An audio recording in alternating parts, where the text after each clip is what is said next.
নমস্কার বন্ধুরা, আজকেও আবার একটা নতুন একটা আশ্চর্যজনক একটা ভৌতিক ঘটনার সামনে তোমাদের সামনে তুলে ধরবো। আজকে আমি বেরিয়ে যাচ্ছি একটা একটা ডেঞ্জার কুয়ার দিকে চলে যাচ্ছি। সেই কুয়াটা হচ্ছে 100 বছর পুরনো। সেই কুয়াটাই নাকি একজন মারা গিয়েছিল ওখানে। সেখানে নাকি আত্মঘাতী হয়ে সে নিজে আত্মহত্যা করে মারা গিয়েছিল এই কুয়াটার ভিতরে।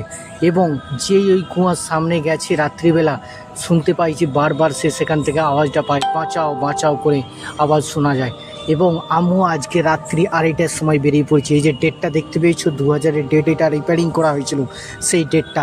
আমিও সেই সামনে কুয়ার সামনে গিয়েছিলাম, ভয়ে ভয়ে যাচ্ছিলাম, জানি না বন্ধুরা কী যে হবে। তবু আমি যতটা পারি তোমাদের সামনে ভিডিওটা করার চেষ্টা করছি। এত আমাকে ভয় লাগছে, তার মধ্যেও তোমাদের সামনে ভিডিওটা তোলার চেষ্টা করছি। দেখো, এত অন্ধকার কুয়াটার ভিতরে যেন একটা শব্দ, যেন শব্দ বেড়ে আসছে। আর যেই ছেলেটা আমাকে বলেছে, সে আমাকে একটা বারবার বলেছিল কুয়ার কাছে যেন বারবার কেউ যেন তাকে ডাকছে, বাঁচাও বাঁচাও করে। তোমরাও যদি এরকম কোনো ভৌতিক ঘটনা